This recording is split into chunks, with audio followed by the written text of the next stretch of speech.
Like एक था कि पहले कोविड से पहले टीचर ठीक ठीक पढ़ाते थे। कोविड के बाद लोग लाइक टीचर को बहुत मेहनत करनी पड़ती है बच्चों के ऊपर कि बच्चों का इंटरेस्ट जगे रहे, बच्चा कैसे मेरी बात सुनते रहे।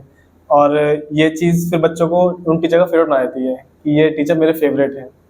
पहले ये स्कूल लेवल पे था, थोड़ा लोकल लेवल पे हो गया, अब ये इंडिया लेवल भी जा चुका है क्योंकि अब इंडिया के फेवरेट टीचर्स भी आ चुके हैं इस ऑनलाइन के थ्रू। तो ये टीचर का एवोल्यूशन हुआ है। कोविड से पहले इतना नहीं था, कोविड के बाद तो बहुत है कि टीचर को लाइक इंडिया लेवल पे भी जानते हैं लोग।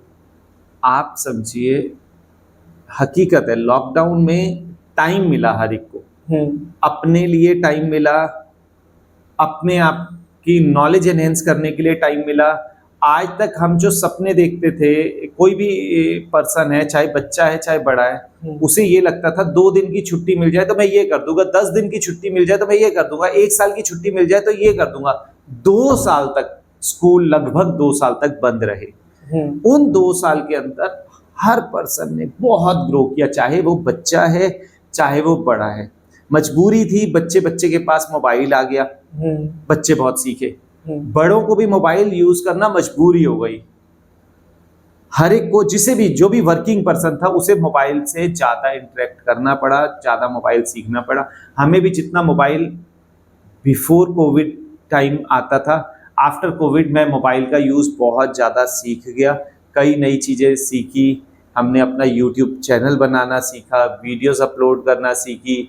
उसमें हमें और कई चीज़ें पता लगी कैसे करके उसको और थोड़ा इम्प्रूव कर सकते हैं। फर्स्ट वीडियो से सेकंड वीडियो में रील्स के बारे में हमें पता लगा। तो ये सारी चीज़ें जैसे जैसे टाइम के साथ आती गई, तो ये हम लोग बनाने लगे या हम बनते हुए देखने लगे। तो टीचर बच्चे के अप्रोच में आया तो बच्चा भी तो एडवांस हुआ, उसे भी तो कंपेयर करने के लिए चांस मिला।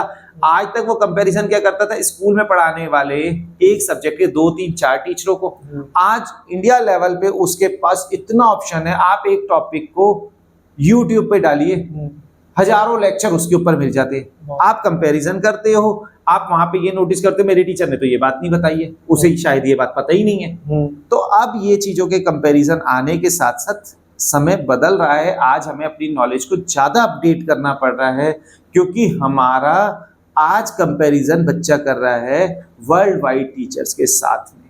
आज बहुत ज़्यादा कंपैरिजन बढ़ गया है। पहले का कंपैरिजन एक छोटे लेवल तक होता था, आज का कंपैरिजन बड़ा हो गया है, क्योंकि बच्चे के पास ज़्यादा फैसिलिटीज़ आ गई है, ज़्यादा टेक्नोलॉजी आ गई है, तो कंपैरिजन के चांसेस भी बढ़ गए हैं। इसलिए हमें बहुत अप टू डेट रहना पड़ता है। मैं अब कुछ टीचर से मिला तो वो ऑनलाइन जाने में कहीं ना कहीं फोबिया रहता है उनमें कि वो कहीं ऑनलाइन नहीं जाना चाहते या घबराते हैं ऑनलाइन जाने में। लेकिन एट द एंड ऑनलाइन जाना इज द सॉल्यूशन। आपको लाइक टीचर को एक्सेप्ट करना पड़ेगा इन चीज़ों को कि ऑनलाइन पढ़ाना ही पड़ेगा। इससे क्या होगा कि आपकी नॉलेज जो है वो लाइफ टाइम तक रहेगी, अमर हो जाएगी, इसे कहते हैं।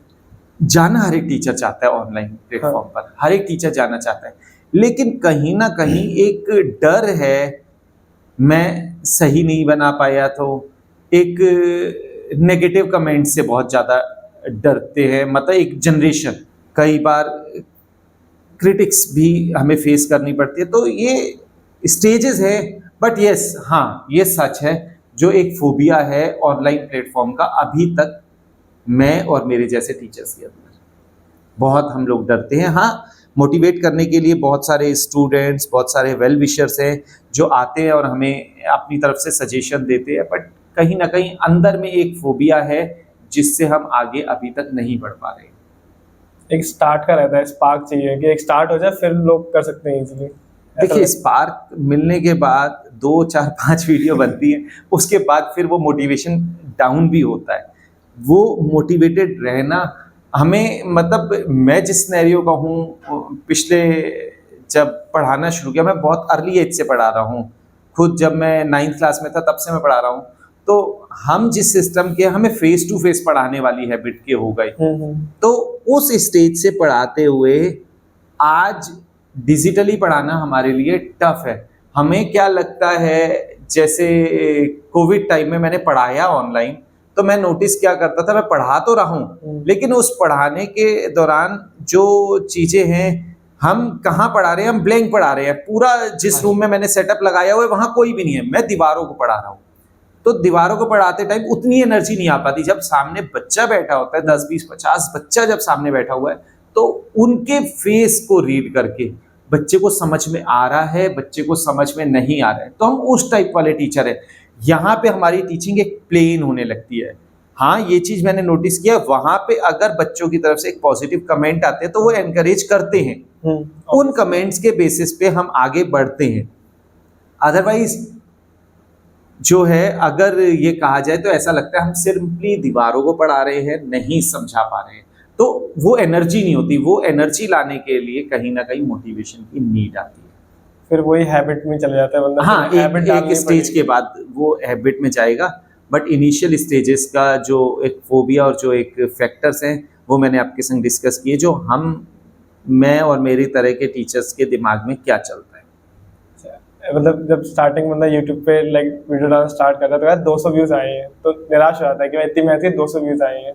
लेकिन अगर वही 200 लोग सामने खड़े कर दें, फिर बोलने का मौका मिले, तो बंदा बहुत मोटिवेट रहता है। हाँ, 200 व्यूज तो आप बहुत ज़्यादा कह रहे हो। मेरी क्लास में 40 बच्चा जैसे अगर पढ़ता है तो उन 40 बच्चों की क्लास के लिए मैंने एक वीडियो बनाई, ये लॉकडाउन वाले टाइम की बात बता रहा हूँ, तो कभी कभी उस पर व्यूज 15 से भी कम रहे। अच्छा, तो जो 200 कह रहे हो वो तो बहुत मोटिवेटेड हो गए, तो मेरे बच्चों ने तो देख लिया एटलीस्ट, बाकी किसी ने देखा तो अलग है। कुछ वीडियोस पे हाँ ज़्यादा व्यूज भी आए, लेकिन कुछ ऐसे भी रहे जिन पे इतने व्यूज हैं, तो वहाँ क्या लगता मेरे अपने बच्चों ने भी नहीं देखा।